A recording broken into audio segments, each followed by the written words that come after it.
The wrench slipped from my grease-stained fingers as Andrea's voice cut through the night air like a rusty blade. "If you don't behave, I'll give my 4 lips to someone else. I need some distance." Before we dive deeper into this story, I have one small request. Please subscribe, drop a like, comment, and hit that hype button to boost this channel so more people can discover these incredible Reddit stories.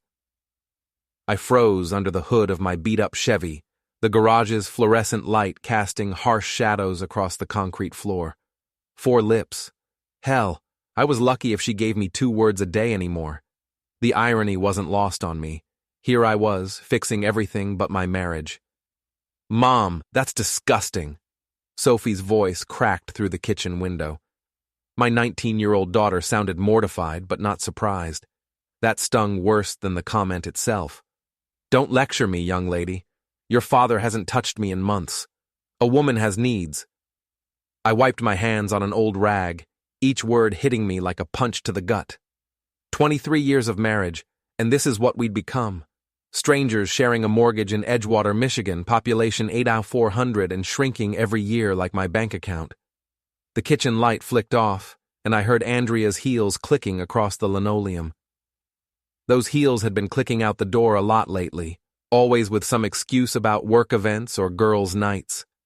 Marketing executives in dying towns apparently had very active social calendars.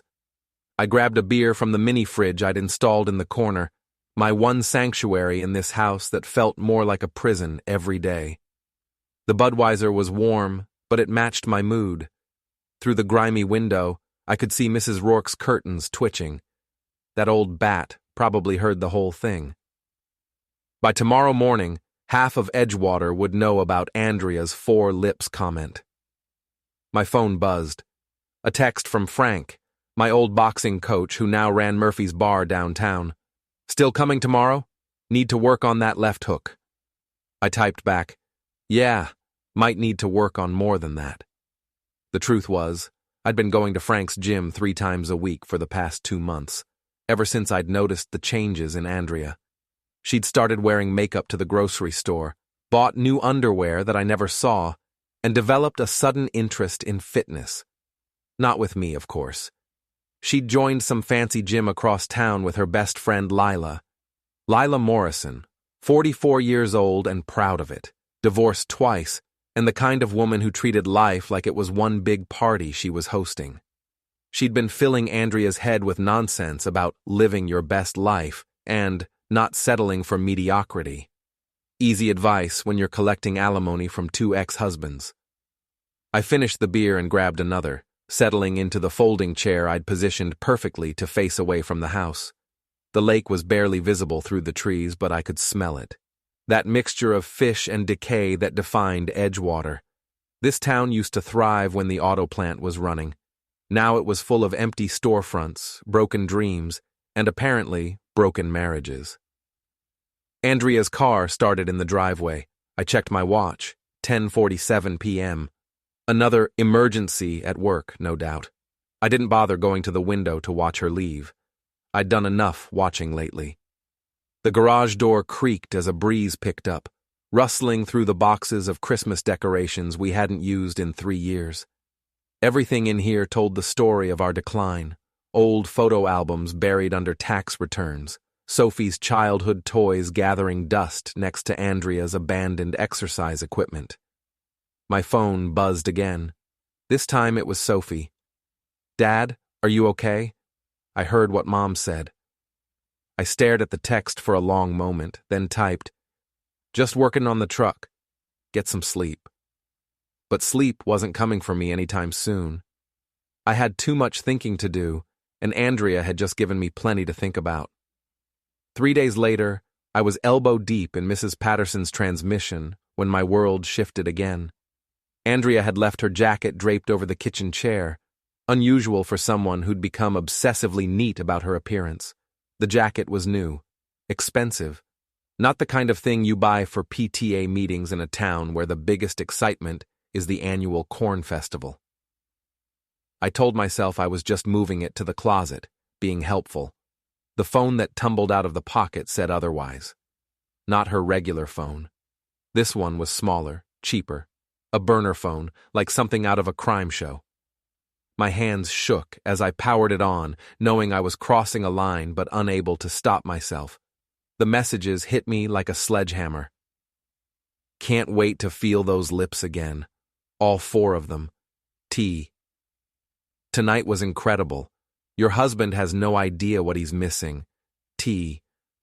Lila says we should be more careful, but I don't care anymore. I need you. T. I scrolled through weeks of messages, each one more explicit than the last. Pictures I couldn't unsee. Plans made while I was working 60-hour weeks to keep our heads above water. The most recent exchange was from yesterday. Meet me at the Lakeside Motel, room 237. I have a surprise for you. T. On my way. Tell me you brought the champagne. A. My wife. My Andrea. Planning motel visits while I fixed other people's cars and pretended our marriage wasn't dying. The phone slipped from my hands, clattering onto the kitchen floor. I stood there for what felt like hours, staring at the device that had just destroyed my life. 23 years of marriage, a daughter in college, a mortgage, shared dreams, all of it reduced to sexts with someone named T. I picked up the phone and kept reading. The details made me sick. The timeline made me furious. This had been going on for 3 months, right under my nose. While I'd been working extra shifts to pay for Sophie's tuition, Andrea had been playing house with some guy named Trent. Trent. Even his name sounded like a cliché. More scrolling revealed the truth. Trent Hawkins, personal trainer at Elite Fitness across town. 27 years old, according to his Instagram profile that Andrea had screenshotted and sent to someone named L with heart emojis. L had to be Lila. The messages confirmed it. Lila thinks we should take a weekend trip. Just the 3 of us. T. I don't know if I'm ready for that. A. She says it would be good for you, help you figure out what you really want. T. Maybe you're right. Jim would never know. A. Jim. My own wife couldn't even be bothered to use my name in her affair texts. I photographed every message, every picture, every damning piece of evidence. My hands moved automatically, muscle memory from 20 years of documenting insurance claims and repair estimates. Evidence mattered. Facts mattered. And I was building a case. The front door slammed. Andrea was home from her yoga class. I slipped the phone back into her jacket pocket and retreated to the garage, my sanctuary feeling more necessary than ever. Jim, are you out there? Her voice carried that fake sweetness she'd been using lately, the tone that made my skin crawl. Yeah, just finishing up. I grabbed a wrench and pretended to work on something, anything to keep my hands busy and my mouth shut. She appeared in the doorway, still in her workout clothes. Expensive workout clothes that hugged curves she claimed were for my benefit, but clearly weren't. How was your day? Same as always, fixed some cars, paid some bills, wondered where my wife goes for 4 hours of yoga. The words slipped out before I could stop them. Andrea's face shifted just for a second before the mask slipped back into place. It's a very thorough class. We do meditation afterward. You should try it sometime. You seem stressed. Maybe I should. What's the name of the place again? Another flicker of panic. Serenity Studios. You wouldn't like it. It's very touchy-feely.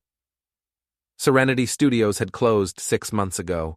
I'd done some electrical work there before they went under, but I just nodded and turned back to my pretend repairs. I'm going to shower, she said. Sophie called. She needs money for textbooks. How much? $300. $300 we didn't have, for textbooks that would help our daughter build the life Andrea was busy destroying. I'll figure it out. She left without another word, and I heard the shower start upstairs. I pulled out my own phone and did what I should have done months ago. I started investigating my wife. Elite Fitness had a website with staff photos. Trent Hawkins smiled back at me from the screen. all teeth and muscles and the kind of confidence that came from never having to worry about mortgage payments or transmission repairs. His bio listed him as a lifestyle coach and wellness expert. I wondered what kind of lifestyle he was coaching my wife toward and what kind of wellness came from destroying a family. The shower was still running upstairs. I had time to dig deeper, to learn everything I could about the man who was stealing my life. Because if Andrea thought she could make a fool of me in my own town, she was about to learn just how wrong she could be. Friday night at Murphy's bar, I nursed my third beer and watched Trent Hawkins work the room like he owned it.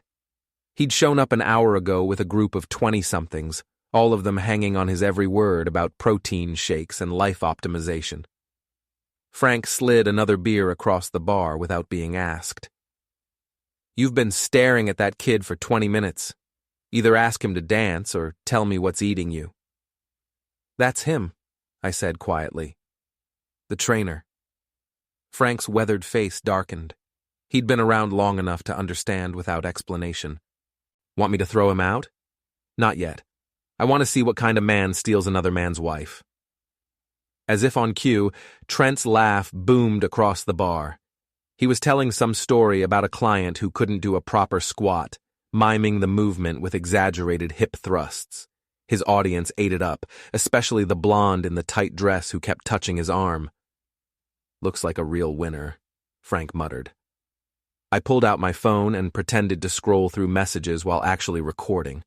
Trent was drunk enough to be loud and loud enough to be stupid. "I'm telling you guys, these older women are incredible. They know what they want, and they're not shy about asking for it.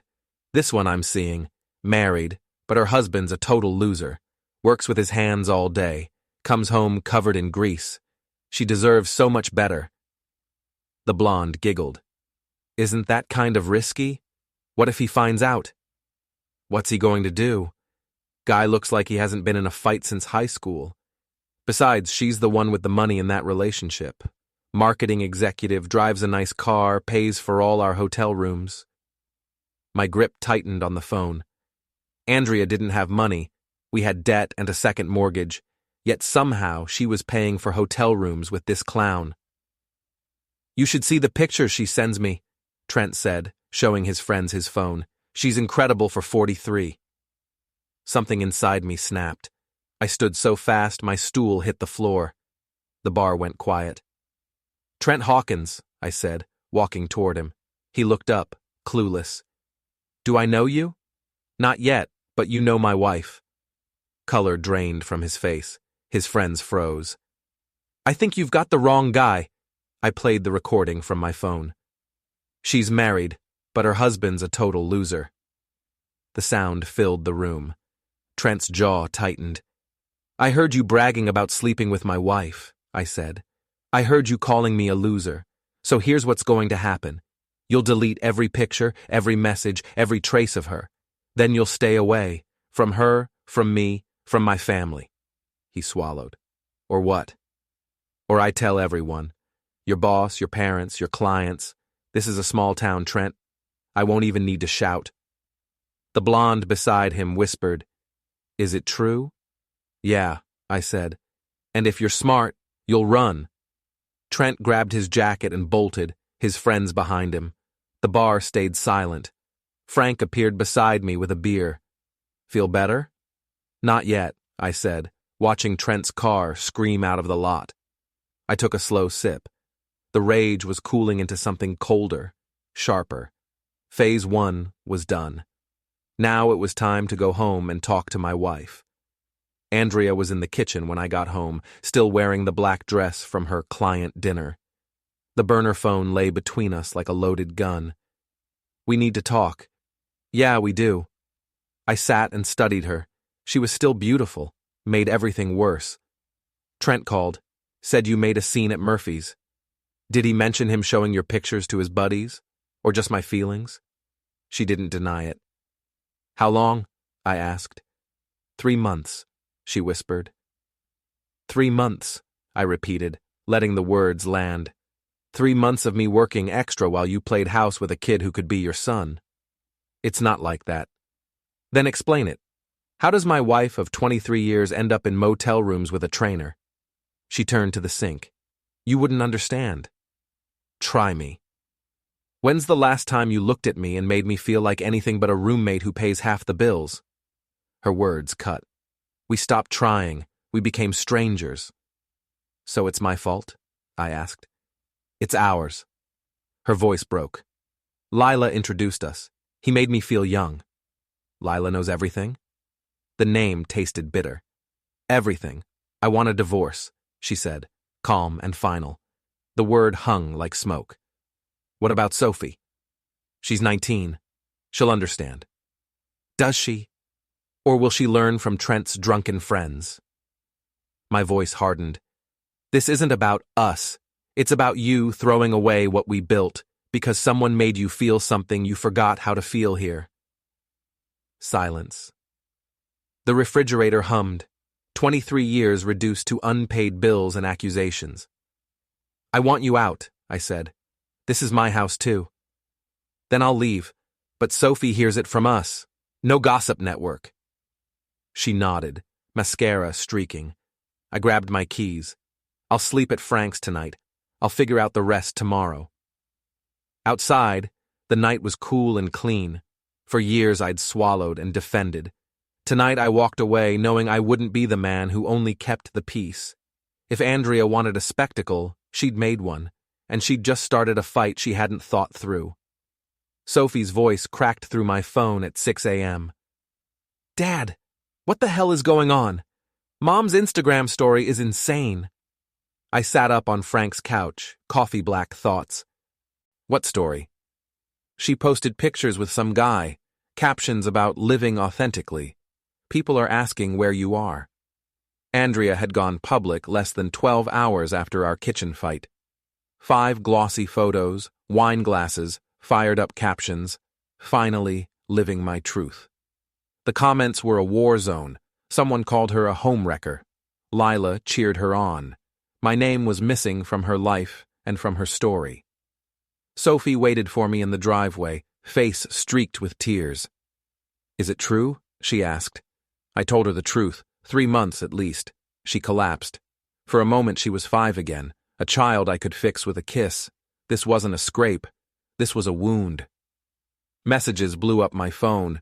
Support, gossip, offers to help. Edgewater chose sides fast. The pity stung. Making private pain public was the last thing I wanted, but Andrea had thrown the match. Sophie called her anyway.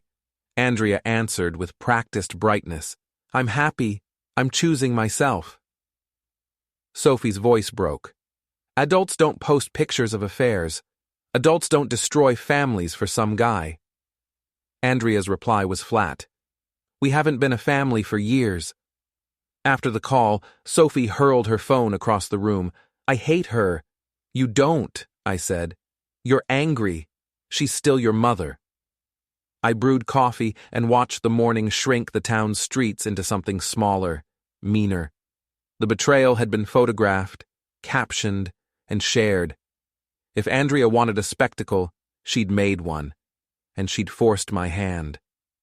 I set the mug down and felt something steady settle in me. For years I'd defended, explained, and swallowed. Now I would stop being the man who only kept peace. It was time to go on offense.